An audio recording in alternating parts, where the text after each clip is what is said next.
Hello and welcome back to Precalculus1, section 2.1, complex numbers, the review or the return or the revenge, whatever.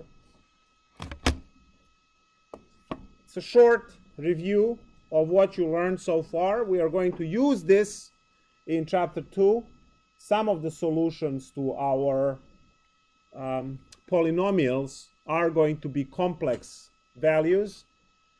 And we need this section, we need these basic concepts. So complex numbers are about 300 years old.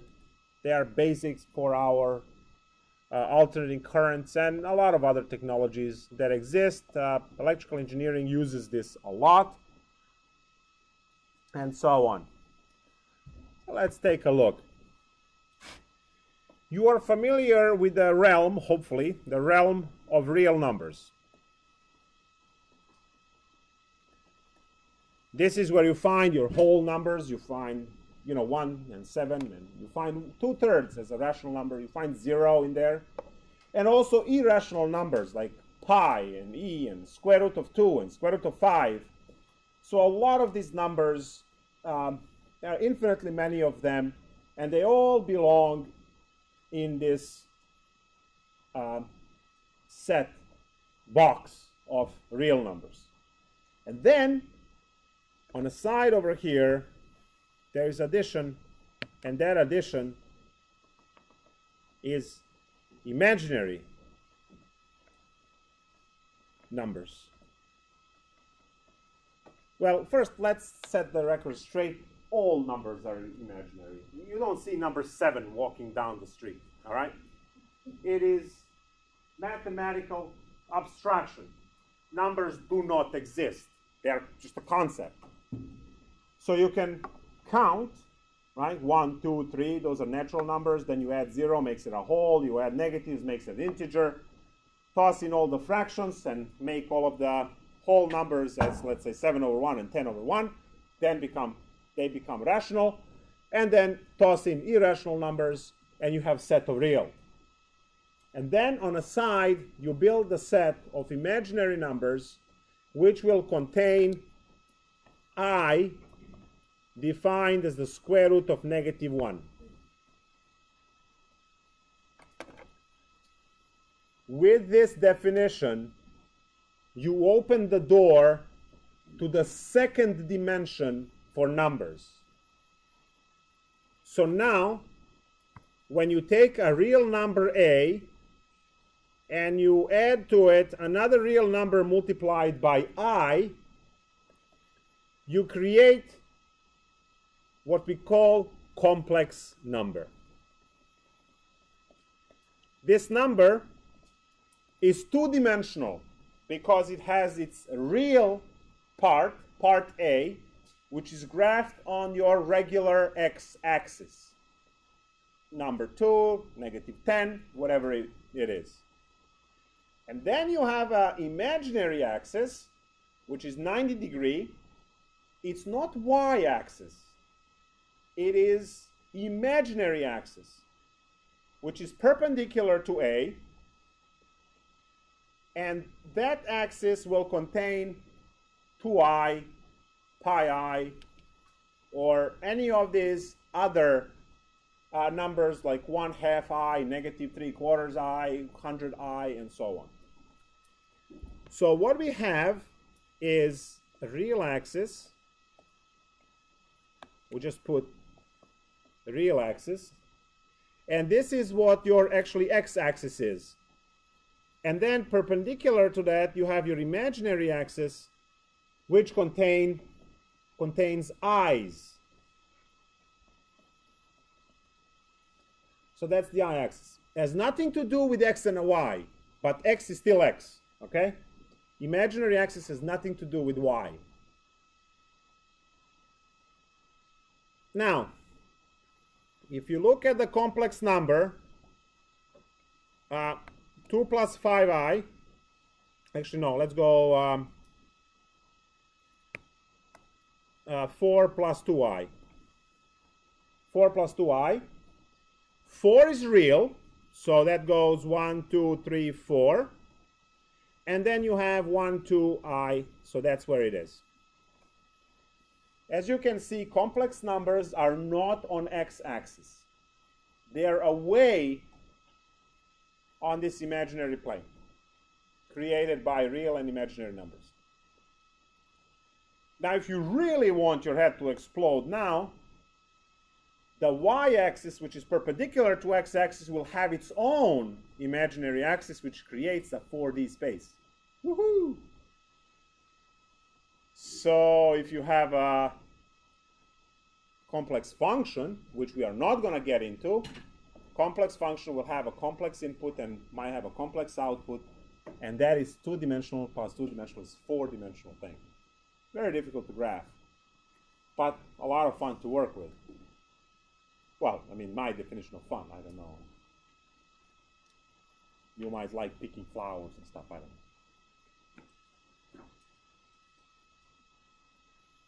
So now, what doors these complex numbers open? What can we do with these? Well, the greatest thing in the galaxy is that we can take square roots of negative numbers. You would say that the square root of negative 16 was not possible in algebra. But it is possible. The answer for this would be negative 1 times 16. Each one gets its own square root, and voila, as French would say, 4i. Is that how French say? Anyone speaks French? Fine. What's a negative square root of 16?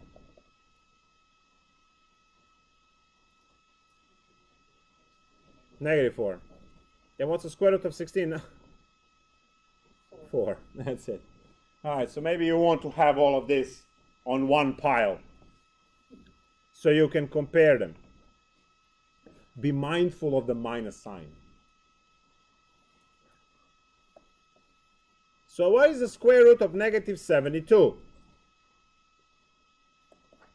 It's going to be negative 1 times square root of 36 times square root of 2 becomes 6 root 2i. This one over here is I, square root of negative 1. So we can take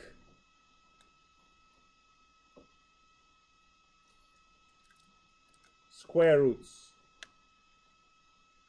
Now this opens the door to factoring, trinomials and binomials, and allows them to have complex roots. And this is going to be one of the central focuses of chapter 2. I'm not going to go into it now, but you all know, or you all should know, how to factor x squared minus 100. What is it?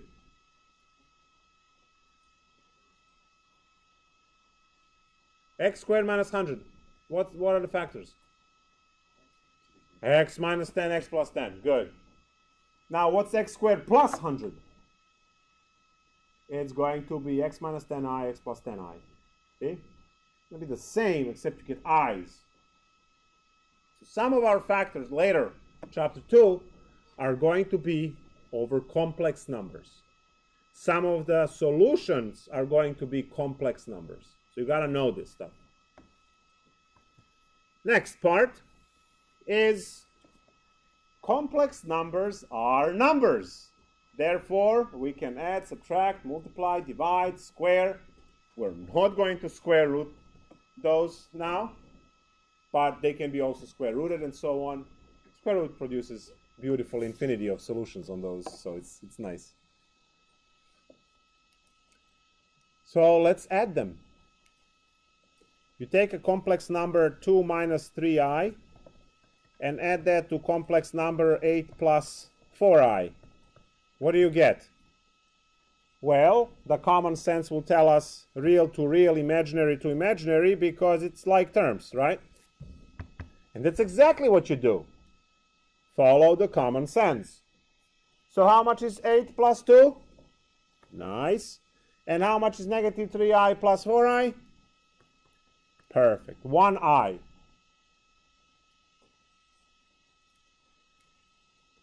So 10 plus I. All right, how about negative 3 plus I plus 6 minus 6i, whatever.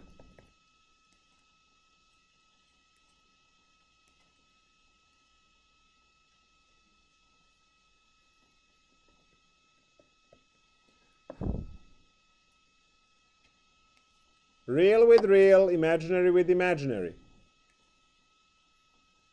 Next order of business. What is 4 plus 3i minus 1 minus 6i?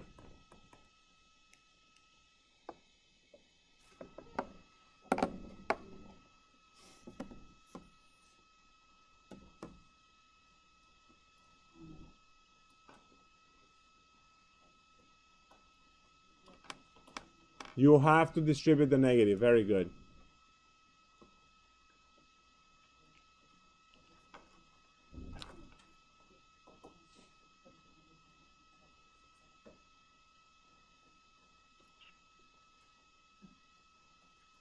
So 4 minus 1?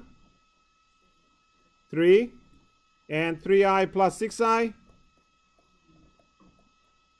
Because the negative and the negative make what? All right. See you next week.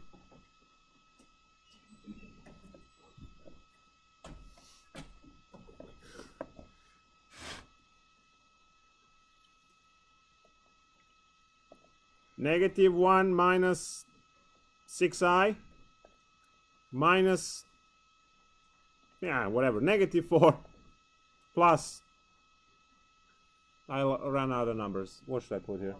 12. 12. Damn. All right.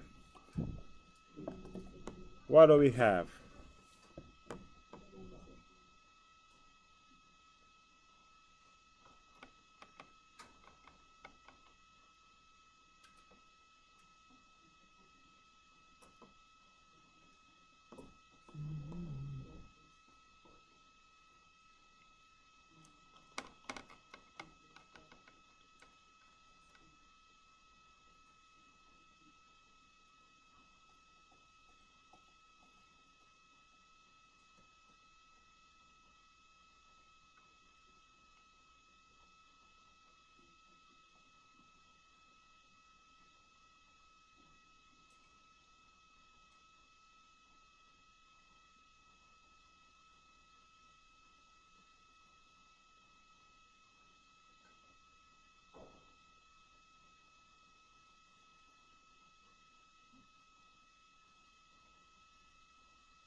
Three minus 18i.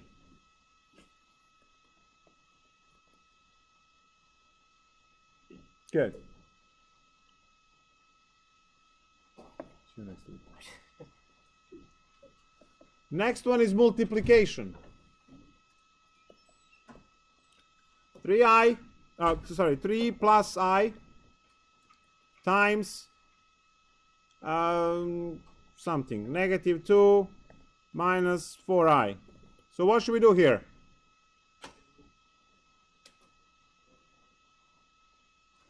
What should we do? FOIL. Good.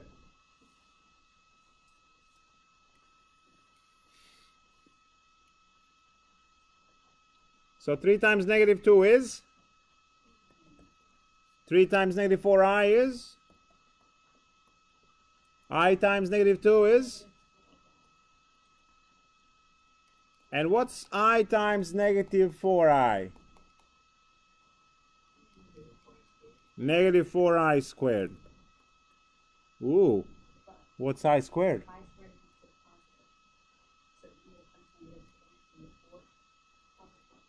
Well, that's my question. What is I squared? equal to -1, because it kills the square root. So I squared is -1, so we can actually work this out. We have -6 minus 14i, and then plus 4. Because -4 times -1 is... Anyone? +4. And now these guys combine, so we have -2 minus 14i. Yay!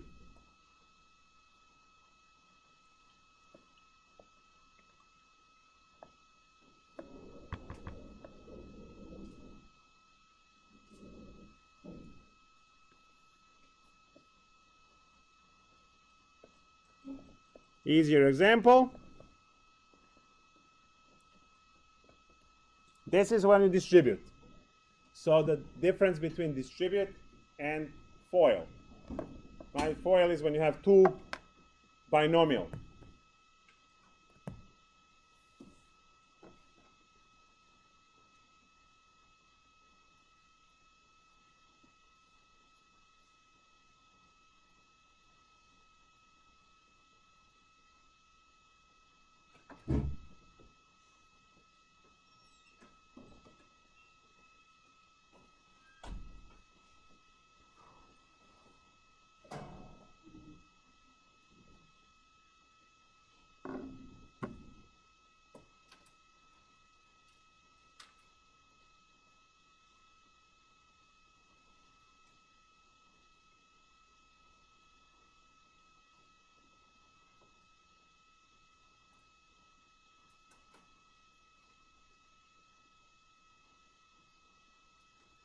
So what do we have?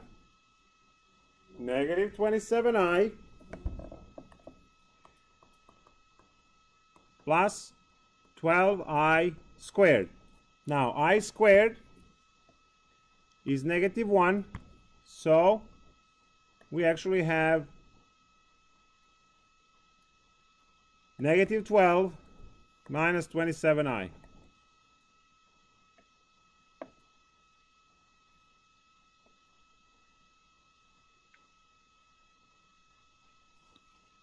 One more.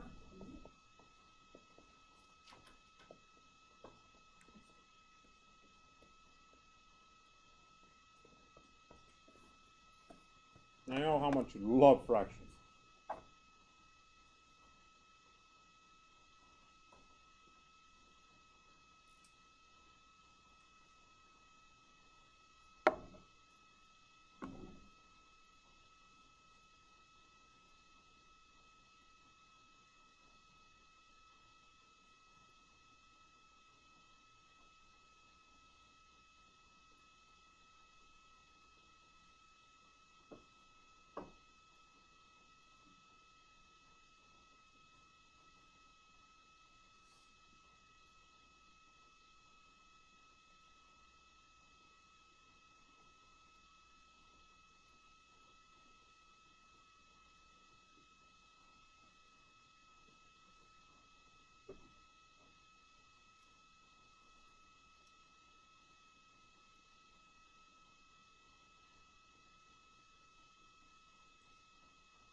What do we have? So half of 8 is 4, and then minus 3i, and then plus 12i, and then minus 9i squared. So again, I squared is negative 1. So we have plus 9, so it's 13 plus 9i. Is that what we have? Beautiful. The next step is to square a complex number. What is that? How would you go about this one? What? FOIL. Write it twice, FOIL. Great. Let's go.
So if you don't know the formula for square of binomial, you can write this twice and then FOIL.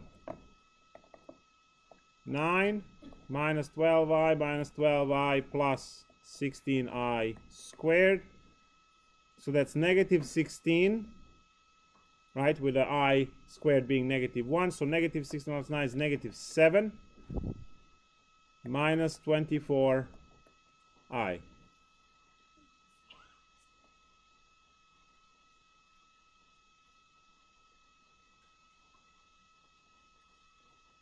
Is it good? Did you like this problem? Good. Yes? Mm-hmm. Because it's A plus BI. Second, right?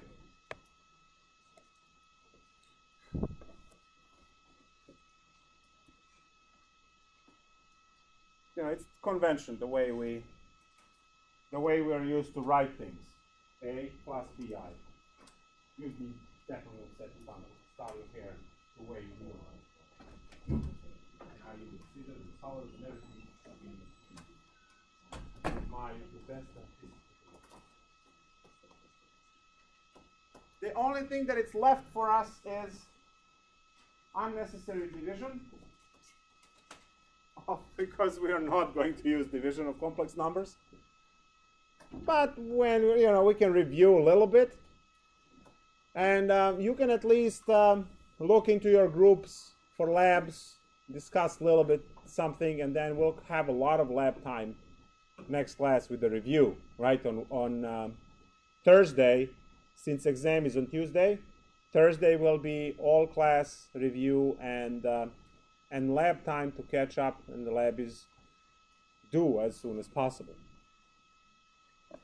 Oh, I need to talk about regression. Good thing you reminded me of that. Good. So one more problem. So if you have to divide these complex numbers,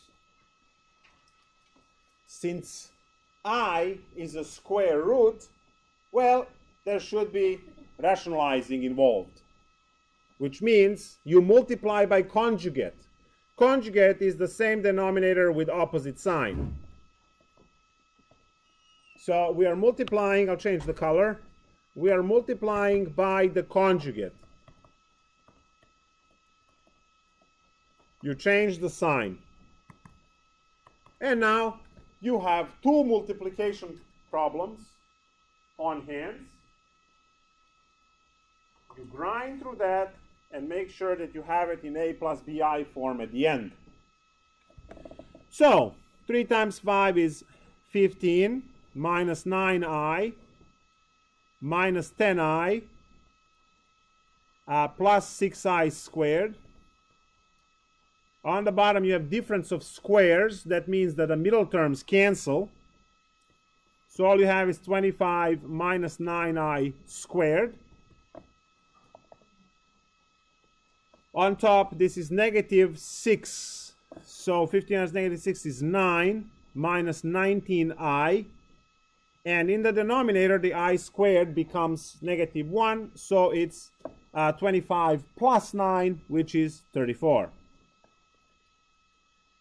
Now, this is not in a form a plus bi because you have the division throughout. So you have to split 9 over 34 minus 19 over 34. I. So your A is 9 over 34 and your B is negative 19 over 34. So in this form here, it's not in A plus BI. You have to split into two fractions and you have number for A, number for B, and then I. And then it's in the form. Cool? Of course it's cool, it's math. All right, so that's it for the 2.1. I'm going to restart the stream and talk about regression, which is something that you are going to encounter on all of your labs and also the project. Very important concept. So let's restart this thing.